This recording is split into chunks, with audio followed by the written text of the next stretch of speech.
आप सभी को मेरा प्यार भरा नमस्कार। कैसे हैं आप सभी? आशा करता हूँ आप सभी अच्छे होंगे। आज हम लोग कक्षा 10 के पद चैप्टर पढ़ेंगे और इस पद टॉपिक के कवि हैं सूरदास जी। तो बच्चों, महाकवि सूरदास जी इन पदों के माध्यम से क्या बताना चाहते हैं, आइए पढ़कर समझते हैं। सबसे पहले पद टॉपिक के महाकवि सूरदास जी के जीवन परिचय के बारे में शॉर्ट में जान लेते हैं। तो देखिए बच्चों, भक्तिकालीन महाकवि सूरदास जी का जन्म मथुरा के निकट रुनकता नामक ग्राम में 1478 ईस्वी में पंडित रामदास जी के घर हुआ था। कुछ विद्वानों के अनुसार उनका जन्म स्थान दिल्ली के पास सिही माना जाता है। सूरदास जी जन्म से अंधे थे या नहीं, इस संबंध में भी विद्वानों में मतभेद है। सूरदास जी को हिंदी भक्त कवियों में शिरोमणि माना जाता है। सूरदास जी एक बार आचार्य वल्लभाचार्य जी के दर्शन के लिए मथुरा के गऊ घाट आए और उन्हें सुरक्षित एक पद गाकर सुनाया। आचार्य वल्लभाचार्य ने तभी उन्हें अपना शिष्य मान लिया। सूरदास जी मथुरा और वृंदावन में रहते थे और श्रीनाथ जी के मंदिर में भजन कीर्तन करते थे।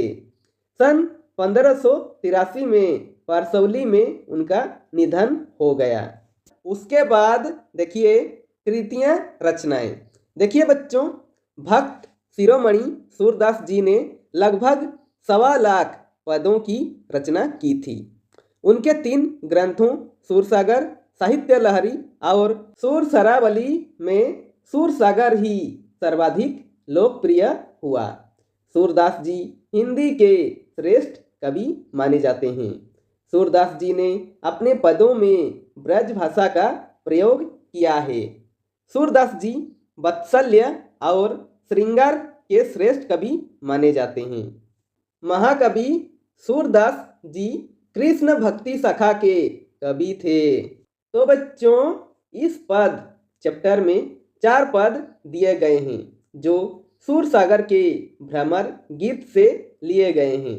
इन चारों पदों के माध्यम से सूरदास जी बताते हैं कि भगवान कृष्ण ने द्वारिका से मथुरा जाने के बाद खुद न लौटकर उद्धव के जरिए गोपियों को संदेश भेजते हैं तथा गोपियों की विरह वेदना को शांत करने का प्रयास करते हैं।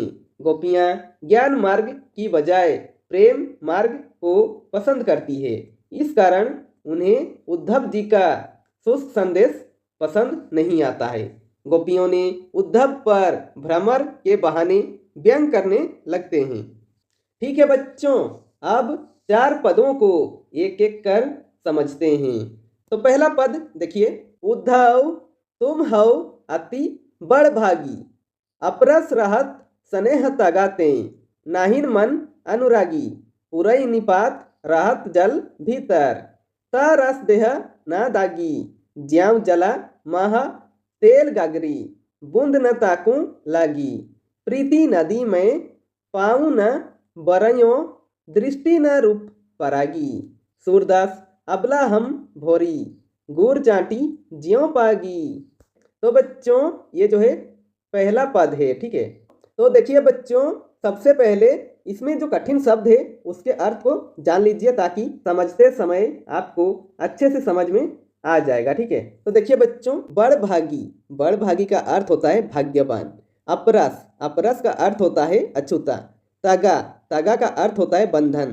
पूरई निपात, इसका अर्थ होता है कमल का पत्ता। दागी, दागी का अर्थ होता है दाग या धब्बा। ठीक है, माह का अर्थ होता है में। प्रीति नदी, प्रीति नदी यानी कि प्रेम की जो नदी बह रही है। ठीक है, यानी कि प्रेम की नदी। पाऊँ, पाऊँ का अर्थ होता है पैर। बरयो, बरयो का अर्थ होता है डुबोया। परागी, परागी का अर्थ होता है मुग्ध होना। गुड़ चाटी ज्यों पागी, इसका अर्थ है जिस प्रकार चींटी गुड़ में लिपटती है उसी प्रकार हम भी कृष्ण के प्रेम में अनुरक्त हैं। ये कौन कहता है, आगे पढ़ेंगे। ठीक है, तो बच्चों अब इस पद को समझने की कोशिश करते हैं। ठीक है, तो देखिए, उधो तुम हो अति बड़भागी। तो इस पद में गोपियाँ और उद्धव के बीच वार्ता है। ठीक है, यानी कि गोपियाँ उद्धव को व्यंग करती हुई कहती है, हे उद्धव तुम तो बड़े भाग्यवान हो।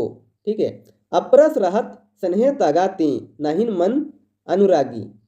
तुम हमेशा प्रेम रूपी बंधन से दूर रहे हो।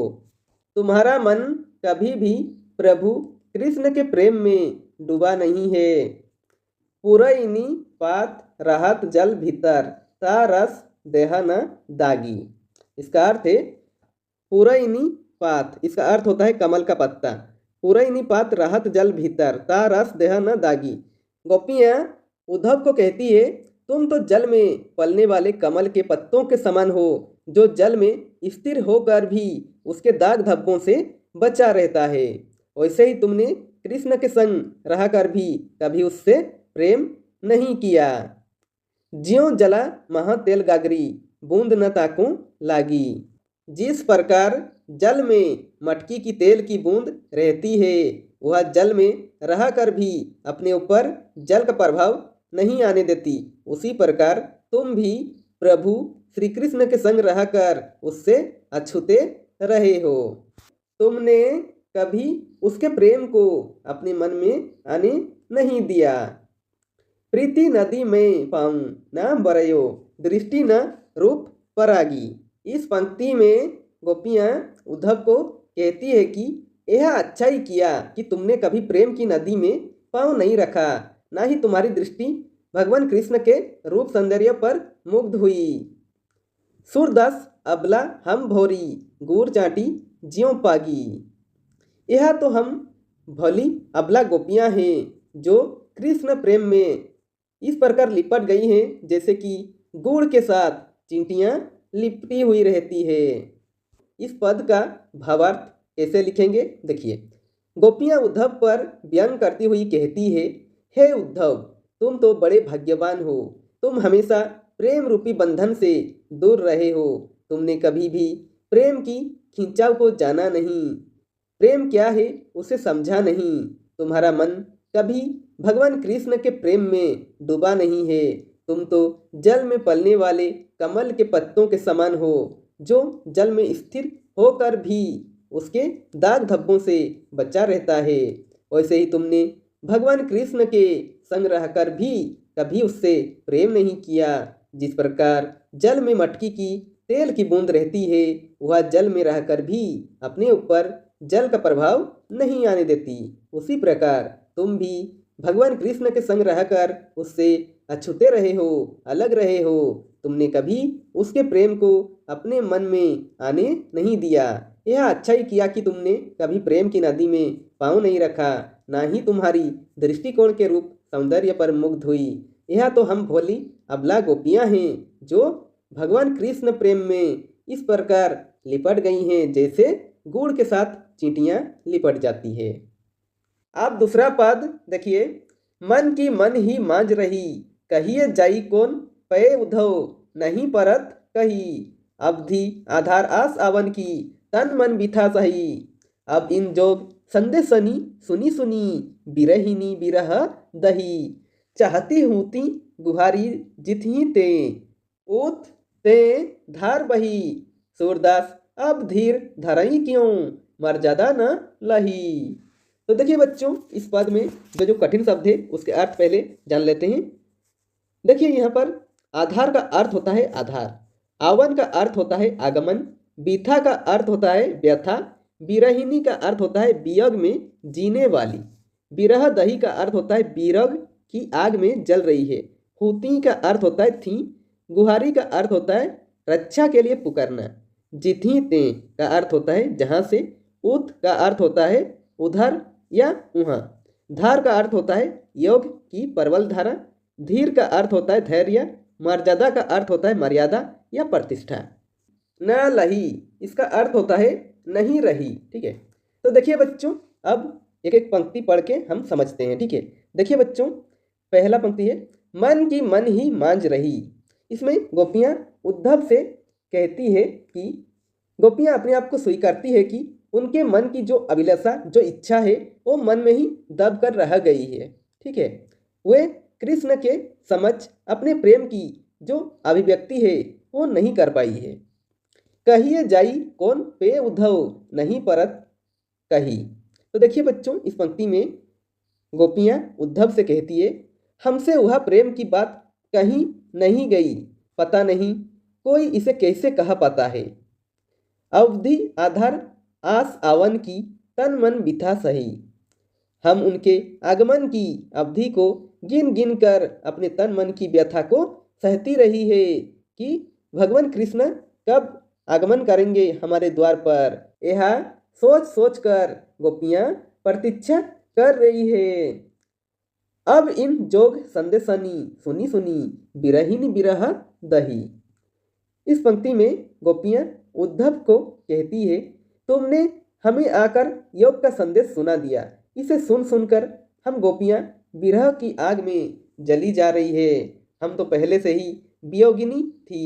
तुम्हारे योग के उपदेश ने हमें विरहाग्नि में जलाकर दग्ध कर दिया है। मतलब कि गोपियां पहले सिर्फ प्रतीक्षा कर रही थी कृष्ण की, लेकिन जब उद्धव आकर योग संदेश गोपियां को देता है तब उन्हें और दुख पहुंचती है और पीड़ा होने लगती है। चाहती होती गुहारी जितही ते, उत ते धार बही। इस पंक्ति में गोपियां उद्धव से कहती है, जिस ओर हम पुकार करना चाहती थी उसी ओर से यह योग की धारा बहने लगी। हम तो तुमसे अपनी व्यथा की गुहार लगाना चाहती थी और तुमने प्रेम धारा के स्थान पर योग संदेश की धारा बहा दी। सूरदास अब धीर धराई, क्यों मर्यादा न लही। गोपियां उद्धव से कहती है, बताओ अब हम कैसे धैर्य धारण करें। अब हमारी ना कोई मर्यादा है, ना कोई प्रतिष्ठा बच गई है। तो बच्चों, अब इसका हम भावार्थ कैसे लिखेंगे देखिए। गोपियां स्वीकारती है कि उनके मन की अभिलाषाएं मन में ही दबी रह गई है। वे भगवान कृष्ण के समक्ष अपने प्रेम की अभिव्यक्ति नहीं कर पाई। हमसे वह प्रेम की बात कही नहीं गई, पता नहीं कोई इसे कैसे कह पाता है। हम उनके आगमन की अवधि को गिन गिन कर अपने तन मन की व्यथा को सहती रही है। हम तो प्रतीक्षारत थी, तुमने आकर योग का संदेश सुना दिया। इसे सुन सुनकर हम गोपियां विरह की आग में जली जा रही है। हम तो पहले से ही वियोगिनी थी। तुम्हारे योग उपदेश ने हमें विरहाग्नि में जलाकर दग्ध कर दिया। जिस ओर हम पुकार करना चाहती थी उसी ओर से यह योग की धारा बहने लगी। हम तो तुमसे अपनी व्यथा की गुहार लगाना चाहती थी और तुमने प्रेम धारा के स्थान पर योग संदेश की धारा बहा दी। बताओ अब हम कैसे धैर्य धारण करें। अब हमारी कोई मर्यादा शेष नहीं रही गई है, ना ही कोई प्रतिष्ठा बच गई है। अब तीसरा पद देखिए, हमारे हरि हरिल की लकड़ी, मन क्रम बचन नंद नंदन और यह दृढ़ करी पकड़ी, जागत सोबत स्वप्न दिवस निसी, कन्ह कन्ह जकरी, सुनत जोग लागत है, ऐसो ज्यों करुई ककरी, सुतव व्याधि हमको ले आए, देखी सुनी न करी, यह ताव सुर तिनहि लय संपो जिनके मन चकरी। तो बच्चों, इस पद में जो कठिन शब्द है उसके अर्थ पहले जान लेते हैं। देखिए बच्चों, हारिल का अर्थ है, हारिल एक पक्षी है जो अपने पैरों में सदैव एक लकड़ी हमेशा पकड़े हुए रहता है और उसे छोड़ता नहीं है। ठीक है। जकरी, जकरी का अर्थ है रटना। सु का अर्थ है उहा। व्याधि का अर्थ है रोग या पीड़ा पहुंचाने वाली वस्तु। करी, इसका अर्थ है भोगा। तिनहि, इसका अर्थ है उनको। मन चक्री, इसका अर्थ है जिनका मन स्थिर नहीं रहता है। ठीक है। अब हम इस पद को समझते हैं, ठीक है।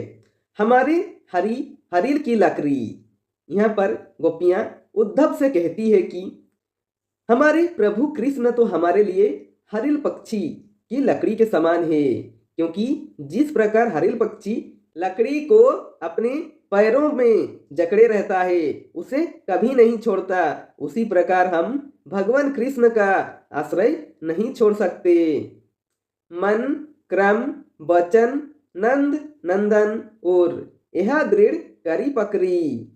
यहाँ पर गोपियां उद्धव से कहती है, हमने अपने प्रिय कृष्ण को मन से, वचन से और कर्म से अर्थात पूरी तरह से अपना मान लिया है। जागत सोवत स्वप्न दिवस निशी कान्हा कान्हा जकरी। गोपियां उद्धव से कह रही है, हमने तो सोते जागते दिन में रात में भगवान कृष्ण का नाम रट लगाती हुई रही है। सुनत जोग लागत है ऐसो ज्यों करुई ककरी। उद्धव ने गोपियों को जो योग का उपदेश दिया था उसके बारे में उनका यह कहना है कि यह योग सुनते ही कड़वी ककड़ी के समान प्रतीत होता है, इसे कभी निगला नहीं जा सकता। इनका संदेश हमें निराश कर दिया है। सुतव व्याधि हमको ले आए, देखी सुनी न करी। हे उद्धव, तुम तो हमारे लिए ऐसी रोग ले आए हो जो हमने तो न कभी देखी थी ना ही कभी सुनी थी। यहा ताव सुरति नहीं ले सांपो, जिनके मन चक्री। गोपियां उद्धव को समझाते हुए कहती है, इस योग की जरूरत तो उनको है जिनका मन स्थिर नहीं रहता है, अतः इसे उन्हीं को ही सौंप दो। हम तो पहले से ही कृष्ण के प्रति एकनिष्ठ प्रेम बना कर रखे हैं, हमारा मन भ्रमित नहीं है। अब इस पद के भावार्थ कैसे लिखेंगे देखिए, तो लिखेंगे, गोपियां उद्धव से कहती है कि हमारे प्रभु कृष्ण तो हमारे लिए हारिल पक्षी की लकड़ी के समान है। जिस प्रकार हारिल पक्षी लकड़ी के आश्रय को नहीं छोड़ता, उसी प्रकार हम कृष्ण का आश्रय नहीं छोड़ सकती। हमने अपने प्रिय कृष्ण को मन, वचन, कर्म अर्थात पूरी तरह से अपना मान लिया है। हमने तो सोते जागते दिन में रात में कृष्ण कृष्ण की रट लगा रखी है। उद्धव ने गोपियां को जो योग का उपदेश दिया था उसके बारे में उनका यह कहना है कि यह योग सुनते ही कड़वी ककड़ी के समान प्रतीत होता है। हे उद्धव, तुम तो हमारे लिए ऐसी बीमारी ले आए हो जो हमने ना तो कभी देखी ना ही कहीं सुनी। इस योग की आवश्यकता तो उनको है जिनका मन चक्री के समान घूमता रहता है, अतः इसे उन्हीं को सौंप दो। हम तो पहले से ही कृष्ण के प्रति एकनिष्ठ प्रेम बनाए हुए हैं, हमारा मन भ्रमित नहीं है। अब चौथा पद देखिए, हरि हैं राजनीति पढ़ी आए, समूझी बात कहत मधुकर के, समाचार सब पाए। एक अति चतुर होते पहले ही, अब गुरु ग्रंथ पढ़ाए, बढ़ी बुद्धि जानी जो उनकी, जोग संदेश पठाए। उद्धव भले लोग आगे के, परहित डोलत धाये, अब अपने मन फेर पाई हैं, चलत जू होते चुराए। ते क्यों अनिति करें अपुन, जे और अनिति छुड़ाए। राज धर्म तव यह सुर, जो प्रजा न जाहि सताए। देखिए बच्चों, इस पद में जो भी कठिन शब्द है उसके अर्थ पहले समझ लेते हैं, ताकि जब समझेंगे तब हमें समझने में दिक्कत ना हो, ठीक है। तो देखिए यहाँ पर मधुकर का अर्थ है उद्धव के लिए गोपियां द्वारा जो प्रयुक्त संबोधन है वो है, ठीक है। पठाए इसका अर्थ है भेजना, आगे के इसका अर्थ है पहले के, परहित इसका अर्थ है दूसरों के कल्याण के लिए, डोलत धाये इसका अर्थ है घूमते फिरते थे। उसके बाद देखिए फेर, फेर का अर्थ है फिर से, पाई हैं इसका अर्थ है पा लेगी, अनिति, अनिति का अर्थ है अन्याय, ठीक है। तो देखिए बच्चों, हरी हैं राजनीति पढ़ी आए। तो इसमें गोपियाँ उद्धव से कहती है, हे उद्धव, अब कृष्ण ने राजनीति भी पढ़ ली है।